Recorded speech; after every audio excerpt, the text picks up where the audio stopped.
रोज रोज दाल चावल खाकर अगर आप थक गए हैं तो आज मेरे कहने पर इस तरह से इस रेसिपी को बनाकर देखिएगा।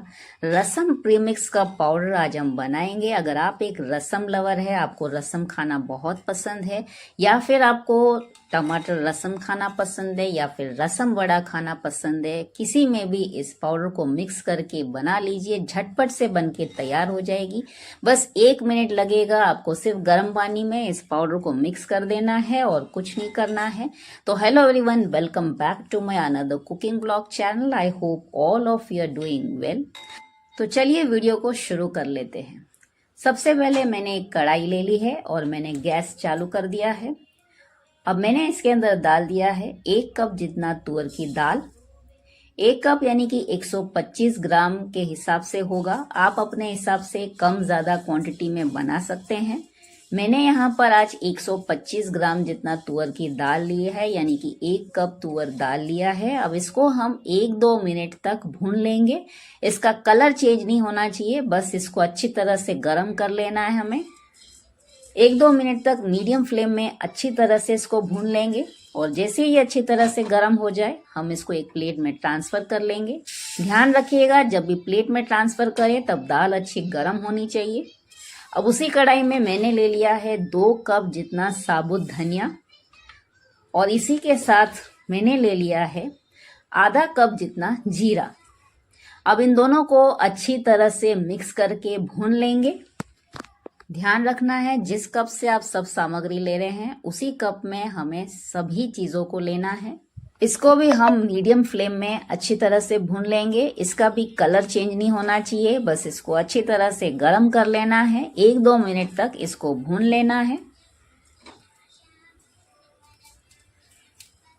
इस तरह से अगर आप इस पाउडर को स्टोर करके रखेंगे तो आप 1 साल तक आराम से इसे यूज कर सकते हैं, अगर आप ज्यादा क्वांटिटी में बनाना चाहते हैं तो।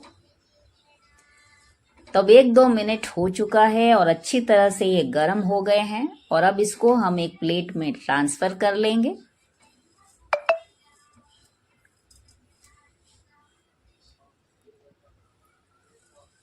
और फिर उसी कढ़ाई में अब मैं ले लूंगी 1 लेमन साइज इमली।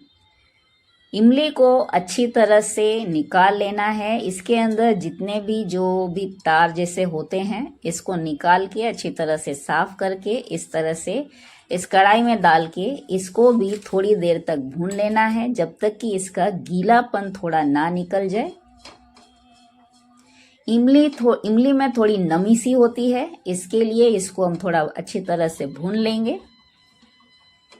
इसके अंदर कुछ रेशे जैसे होते हैं तो उन सबको अच्छी तरह से निकाल लेना है। कभी कभी इसमें गुठलियां भी होती है। अब इसके अंदर मैंने डाल दिया है 15 से 20 लाल मिर्च, लाल साबुत मिर्च डाला है और 1 मुट्ठी जितना मैंने करी पत्ते डाल दिए हैं और इसको भी हम इसके साथ अच्छी तरह से भून लेंगे। करी पत्ते के और मिर्ची के जो कलर है वो चेंज नहीं होना चाहिए, इस बात का हमें ध्यान रखना है। इसे भी हम 1-2 मिनट तक अच्छी तरह से भून लेंगे। अब इसी में हम डाल देंगे 1/4 कप जितना काली मरी और फिर इसको भी इसके अंदर डाल के अच्छी तरह से भून लेंगे। इन सब को अच्छी तरह से भून लेना है और हमारी जो इमली है वो भी अच्छी तरह से अब इसमें हमने भून दिया है। तो देखिए करी पत्ते भी अच्छी तरह से मुरमुरे हो चुके हैं। तो आप देख सकते हैं इनका कलर बिल्कुल भी चेंज नहीं हुआ है। और अब इन सब को उसी प्लेट में हम ट्रांसफर कर देंगे। तो अब इसको भी हम इस प्लेट में ट्रांसफर कर देंगे। अब इसके अंदर मैं डाल दूंगी इस तरह के 3 साबुत जो है हम लहसुन की कलियां ले लेंगे और लहसुन की कलियों को पहले तो मिक्सर में क्रश कर लेना है। अध कचरा जितना क्रश कर लेना है, पूरी तरह से इसको मैश नहीं करना है, पूरी तरह से इसको क्रश नहीं करना है। अध कचरा जितना क्रश करके इसको हम इस कढ़ाई में डाल के थोड़ी देर तक इसको भून लेंगे, जब तक कि लहसुन का कच्चापन ना चला जाए तब तक इसको भून लेना है। थोड़े नीचे से कढ़ाई में चिपकेंगे जरूर, पर इस बात से आपको डरना नहीं है। इसको फिर भी अच्छी तरह से भूनते रहना है और बाद में इन सबको अच्छी तरह से निकाल लेना है कढ़ाई में से। तो जब तक कि इसका कच्चापन ना चला जाए तब तक इसको हमने अच्छी तरह से भून लिया है। अब इसको हम अलग सा एक प्लेट में ट्रांसफर कर लेंगे और इसे एक साइड में रख देंगे। तो अब जो कढ़ाई में जितना भी चिपका हुआ था उन सबको अच्छी तरह से निकाल लेना है। देखिए इस तरह से मैंने अच्छी तरह से सबको भून लिया है। अब इसे हम रख देते एक साइड में। अब जो हमने पहले से भून के रखे थे मसालों को, उसके अंदर हम कुछ और मसाले डाल देंगे। तो इसके अंदर मैं डाल दूंगी 1 चम्मच जितना नमक और 1.5 चम्मच हल्दी पाउडर डालेंगे। हल्दी पाउडर डालने से इसको हम ज़्यादा समय तक स्टोर करके रख सकते हैं। साथ ही मैंने डाल दिया है 1 चम्मच हींग। अब इन सबको अच्छी तरह से मिक्स करके इसको हम मिक्सर ग्राइंडर, बड़ा जो जार होता है मिक्सर का, उसके अंदर डाल के पीस लेंगे, क्योंकि क्वांटिटी ज़्यादा है। अगर आप कम क्वांटिटी में बना रहे हैं तो आप छोटे जार में भी पीस सकते हैं। इसे हम पूरी तरह से नहीं पीसेंगे, पल्स मोड में रख के इसको पीस लेना है, तभी ये थोड़े अध कचरे जैसे पीसेंगे। पूरी तरह से आप इसको एकदम पाउडर बनाएंगे तो रसम जो है वो हमारा एकदम दाल जैसा बन जाएगा। अब इसके अंदर जो हमने लहसुन भून के रखे थे उसको भी हम मिक्स कर लेंगे और फिर इसको पल्स मोड में 2 बार डाल के पीस लेंगे। तो आप देख सकते हैं ये सब अच्छी तरह से मैंने पीस लिया है। इस तरह से पीसना है हमें, थोड़ा सा अंदर अध कचरा जितना होना चाहिए, तभी जो है रसम हमारे बहुत ही टेस्टी बनेंगे। देखिए इस तरह से। तो अब इसको हम रख देते हैं एक प्लेट के अंदर, पूरी तरह से ट्रांसफर कर देते हैं इसको।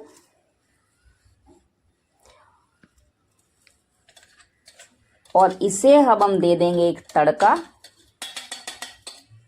तो तड़के के लिए मैंने इसमें कोई तेल का यूज नहीं किया है, इसको ऐसे ही हम तड़का देंगे। एक कढ़ाई में 1 चम्मच राई डाल देंगे, साथ ही हम डाल देंगे 1 चम्मच जीरा, 4-5 मैंने साबुत लाल मिर्च डाल दिया है और थोड़े से करी पत्ते भी डाल दिए हैं। अब अच्छी तरह से भून लेना है जब तक कि जो राई जो है वो चटकने ना लगे और जो करी पत्ते हैं वो भी अच्छी तरह से मुरमुरे ना हो जाए, तब तक हमें इसे भून लेना है। आप देख सकते हैं इसके अंदर मैंने 1% जितना ऑयल भी यूज नहीं किया है। बिना ऑयल के आज हम इस रसम की रेसिपी को बनाएंगे और जो रसम का पाउडर है वो भी हम बिना ऑयल के ही बनाएंगे।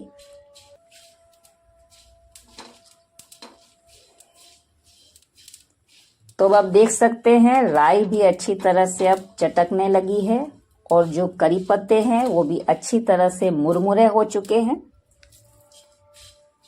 और अब हम गैस का फ्लेम बंद कर देंगे और इसको हम इस प्लेट में ट्रांसफर कर देंगे और इसको अच्छी तरह से हम पूरी तरह से मिक्स कर लेंगे। सब जगह मिक्स हो जाए इस तरह से हमें मिक्स कर लेना है और इसको अच्छा ठंडा होने के लिए रख देना है, क्योंकि अभी हमने गरम गरम इसके अंदर डाला है। तो इसको पूरी तरह से ठंडा करके रख देना है और जब ये ठंडा हो जाए तब इसको हम एक कांच की बोतल में ट्रांसफर कर देंगे। कांच की बोतल अच्छा साफ सुथरा और सूखा होना चाहिए, थोड़ा भी गीलापन नहीं होना चाहिए। देखिए इस तरह से मैंने एक कांच की बोतल में ट्रांसफर कर लिया है। मैंने सिर्फ आपको दिखाने के लिए एक छोटे से बोतल में ट्रांसफर किया है। इसे हम बिना फ्रिज के 1 साल तक बाहर आराम से स्टोर करके रख सकते हैं, बिल्कुल भी बिगड़ेगा नहीं ये। अब एक बाउल ले लेंगे और उसके अंदर हम इस जो प्रीमिक्स तैयार किया है हमने रसम का, उसको 3 चम्मच जितना डाल देंगे और उसी के अंदर हम डाल देंगे खौलता हुआ गर्म पानी और फिर इसको तुरंत ढक देंगे अब ढकने के बाद हम इसको 2 मिनट के बाद खोल के देखेंगे तो हमारा रसम जो है बनके तैयार हो गया है और इतनी अच्छी खुशबू आ रही है इसको खोलने के साथ। देखिए अब सिर्फ हमने गर्म पानी डाला है और उसके अंदर इस पाउडर को मिक्स किया है और हमारा रसम बनके तैयार हो गया है। इसमें हमने 1 बूंद जितना भी तेल यूज नहीं किया है।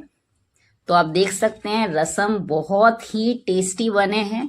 तो इस तरह से आप इस रसम के पाउडर को स्टोर करके रख सकते हैं काफी महीनों तक और आराम से जब मर्जी पड़े तब गर्म पानी में डाल के इसको बनाकर तैयार कर सकते हैं।